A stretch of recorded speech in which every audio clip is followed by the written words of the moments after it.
Pemirsa, dua kubu di Kedaton Kesultanan Ternate, Maluku Utara terlibat kericuhan. Akibat kericuhan, 1 orang terluka.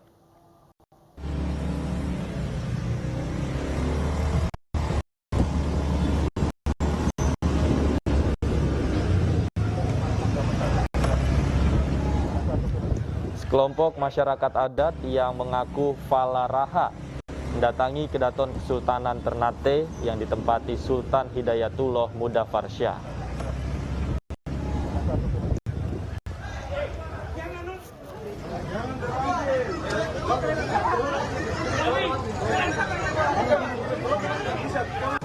Adu mulut antara pendukung Sultan Hidayatullah dan masyarakat adat yang mengaku Falaraha tidak terelakkan.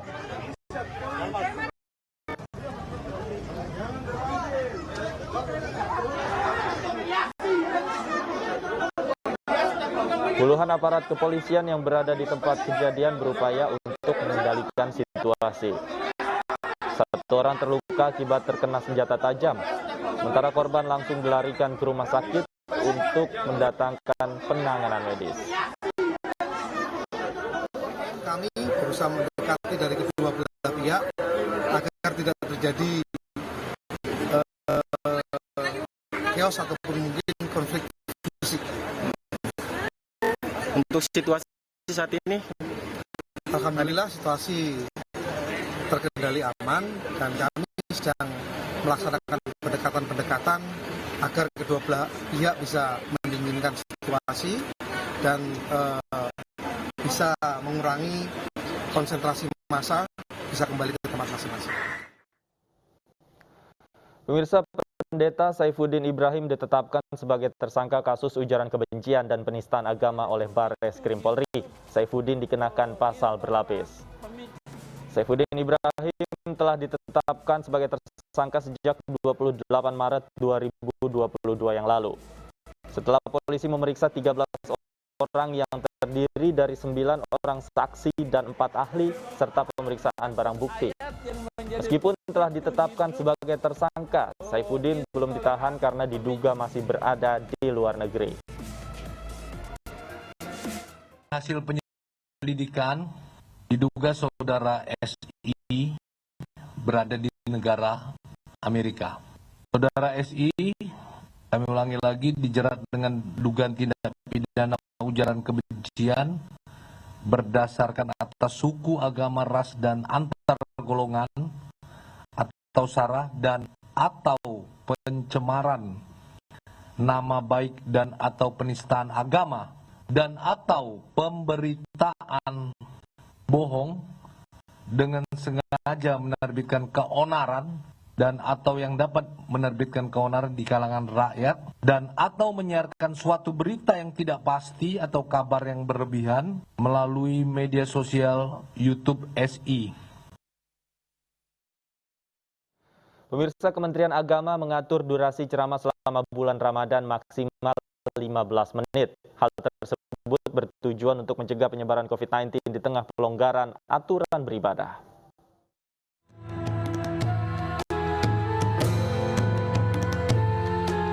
Kementerian Agama Republik Indonesia mengatur durasi ceramah selama bulan Ramadan maksimal 15 menit. Termasuk ceramah di masjid atau musola, jelang waktu berbuka puasa, maupun ceramah saat sholat tarawih. Hal ini bertujuan untuk menekan penyebaran COVID-19 di tengah pelonggaran aturan beribadah. Namun pemerintah tetap meminta masyarakat untuk selalu mematuhi protokol kesehatan secara ketat selama beribadah. Seperti memakai masker, mencuci tangan, dan tidak memaksakan pergi ke masjid saat kondisi tubuh tidak fit. Maka dari itu kami dalam harmonisasi edaran ini juga memperhatikan hal-hal tersebut, Mbak. Jadi apa yang telah ditetapkan oleh pemerintah dalam hal protokol kesehatan secara keseluruhan itu harus kita taati, gitu ya, termasuk dalam kegiatan-kegiatan di bulan Ramadan. Termasuk buka puasa bersama, kemudian juga mungkin ada sahur, dan lain sebagainya. Senada dengan Kementerian Agama, Muhammadiyah juga menerbitkan surat edaran yang mengatur durasi ceramah di bulan Ramadan, yakni maksimal 15 menit. Tim Liputan iNews melaporkan.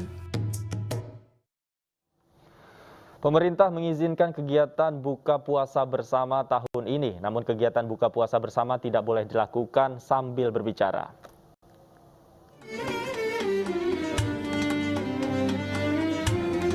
Perayaan Ramadan tahun 2022 terdapat beberapa kelonggaran.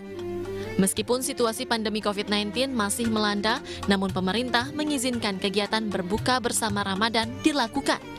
Bukan tanpa syarat, pemerintah melalui Satgas COVID-19 meminta masyarakat tidak berbicara satu sama lain selama berbuka puasa berlangsung. Selain itu, pemerintah juga meminta kegiatan berbuka bersama dilakukan dengan menjaga jarak dan mencuci tangan.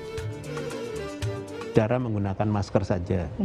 Kemudian kalau buka puasa bersama, ya sebaiknya dijaga jarak yang cukup dan tidak usah berbicara pada saat kita makan. Ini hal-hal yang prinsip kebersihan, dan jangan lupa untuk cuci tangan sebelum makan supaya betul-betul kita selalu bersih dan sehat. Jadi semua bisa dilakukan asal betul-betul adaptasinya dengan protokol kesehatan.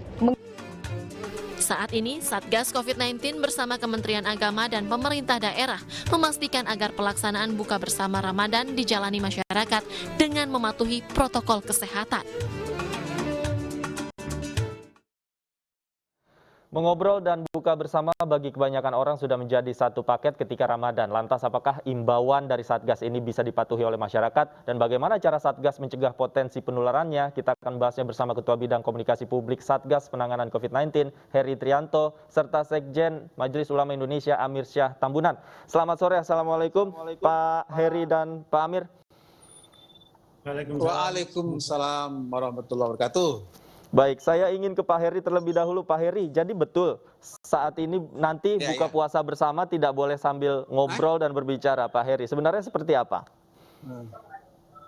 Ya, jadi begini, sebenarnya konteksnya adalah protokol kesehatan yang harus kita jalankan, dan memang saat kritis ketika terjadi penularan itu adalah ketika kita membuka masker. Jadi ketika sebenarnya yang dihimbau untuk tidak ngobrol itu ketika makannya. Tetapi dalam rangkaian buka puasa itu kan ada ngabuburitnya gitu ya, ada ceramahnya, kemudian juga mungkin setelah buka membatalkan puasa ada kegiatan sholat bersama dan kemudian ngobrol lagi. Jadi yang dimaksud Prof. Wiku itu sebenarnya adalah ketika makan, jadi sebaiknya disegerakan makannya gitu dan tidak berbicara, dan secara keagamaan sebenarnya itu juga dianjurkan ketika makan kita tidak sambil berbicara seperti itu. Tetapi secara keseluruhan sebenarnya yang harus diperhatikan oleh masyarakat setelah 2 tahun pandemi itu adalah cara bagaimana agar terhindar dari penularan COVID-19. Ketika sudah diperbolehkan melakukan buka puasa bersama atau kemudian taraweh ataupun kegiatan-kegiatan lain, sebenarnya protokol kesehatannya ini yang harus tetap dijaga untuk sama-sama didisiplinkan sehingga risiko penularan itu tidak terjadi. Sebenarnya sesederhana itu, Mas. Oke, baik. Saya mencoba melihat dari perspektif MUI, Pak Amir. Ketika berbuka puasa bersama ini kan sudah menjadi tradisi dan tidak mungkin pada saat makan ini peserta buka puasa bersama tidak ngobrol. Sebenarnya seperti apa hukumnya dalam Islam ketika berbuka puasa sambil ngobrol itu, Pak Amir? Ini sebenarnya pertanyaan sederhana ya. Sederhana kenapa? Karena yang namanya buka puasa itu ya memang kita ingin dengan cara cara sederhana, itu bisa menikmati kudapan. Satu, yang kedua bisa bersama-sama keluarga, andai tolang. Tentu masalahnya diharapkan tidak berkerumun, dalam arti jamaahnya jelas siapa di mana, sehingga titik rawannya bisa kita hindari. Yang namanya puasa bersama kumpul ya tentu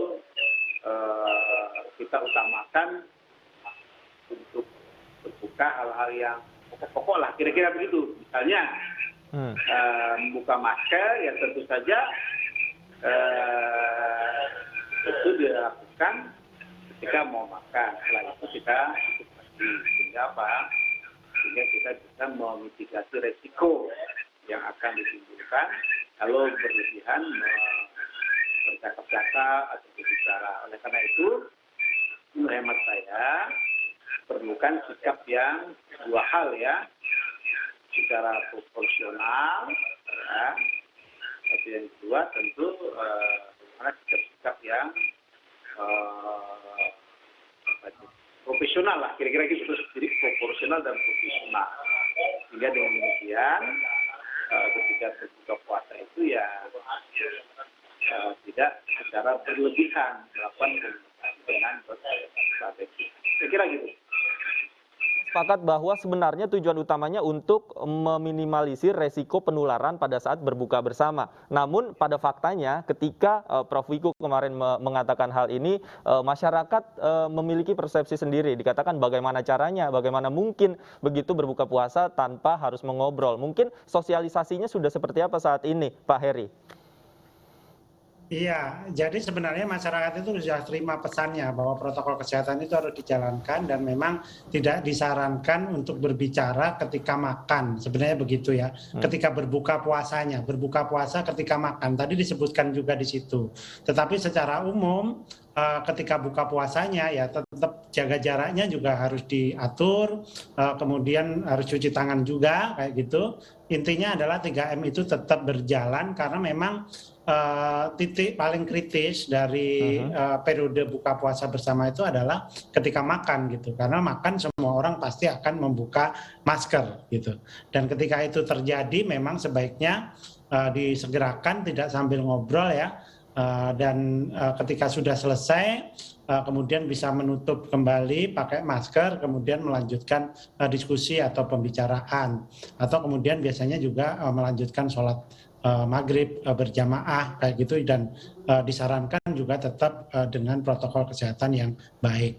Nah, pertanyaannya kemudian bagaimana dengan pengawasannya? Karena kita ketahui ada banyak restoran, kemudian juga pedagang kaki lima yang mungkin jadi sasaran masyarakat untuk berbuka puasa bersama. Apakah regulasi turunannya juga akan ditentukan, Pak Heri? Iya, tentu saja tidak semuanya sebenarnya harus diatur oleh pemerintah ataupun Satgas. Jadi selama 2 tahun pandemi ini masyarakat sudah tahu sebenarnya apa yang harus dilakukan. Jadi kapan periode-periode kritis penularan itu bisa terjadi ya harus dihindarkan. Ya masyarakat diajak saja gitu ketika makan dalam situasi buka. Ya sebaiknya ya memang menghentikan pembicaraan dulu, fokus untuk makan, membatalkan puasa, baru kemudian dilanjutkan dengan ngobrol kalau memang masih ada waktu ya diperlukan. Nah untuk pengawasannya tentu saja ini dilakukan oleh masing-masing tempat-tempat publik itu ya, di Satgas. Ada Satgas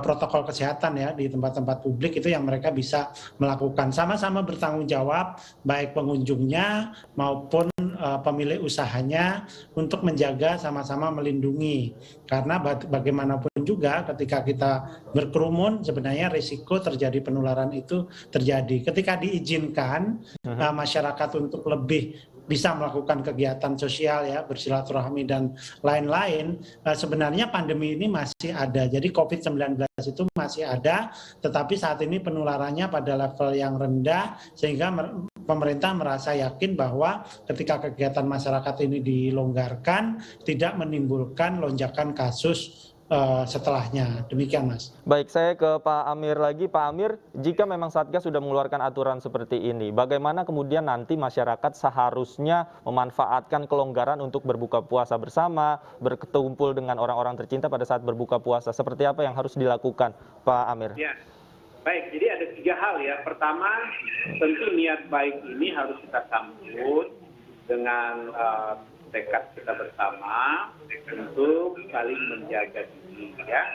Nah, yang kedua, menjaga diri itu tentu caranya harus cara yang benar-benar menyadari bahwa yang namanya pandemi ini memang belum berakhir. Ya, tapi namun demikian landai ini jangan menimbulkan euforia. Sebab euforia itu bisa menimbulkan abai, bisa menimbulkan ketidakpedulian, Nah, oleh karena itu sikap yang ketiga menurut hemat saya adalah sikap yang terus kita melakukan kewaspadaan. Sebab kewaspadaan itu menurut hemat saya bagian dari sikap orang yang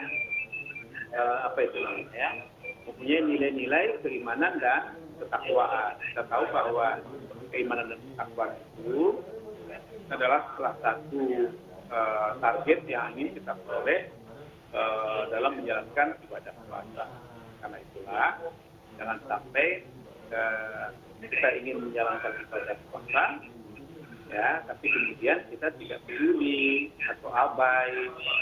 Karena itulah sekali lagi silakan Allah kepada kita sebagai orang beriman, ya Allah, ya, memang tidak lain itu melakukan takdir. Jadi takwa itu bagian dari sikap hati-hatian bagaimana orang beriman ingin mewujudkan ketakwaan melalui ibadah puasa. Begitu, Mas. Baik. Artinya kita sama-sama sepakat bahwa yang digarisbawahi bukan tidak boleh bicaranya pada saat berbuka puasa nanti, tapi harus tetap disiplin protokol kesehatan, termasuk salah satunya tidak boleh banyak bicara pada saat berbuka. Begitu ya, Pak Heri dan Pak Amir, kita sepakat ya. Terima kasih Pak Heri dan Pak Amir Satambunan sudah bergabung bersama kami di iNews Sore. Sayang sekali waktu kita terbatas. Selamat sore. Assalamualaikum. Waalaikumsalam. Pemirsa, News Sore masih akan kembali dengan sejumlah informasi menarik lainnya, di antaranya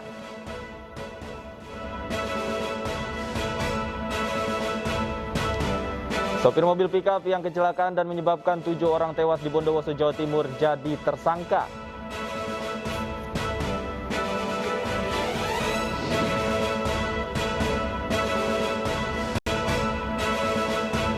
Asosiasi Pemerintah Desa seluruh Indonesia berencana deklarasi serentak mendukung Presiden Joko Widodo untuk masa jabatan 3 periode. Kami segera kembali usai jeda, tetaplah di iNews Sore.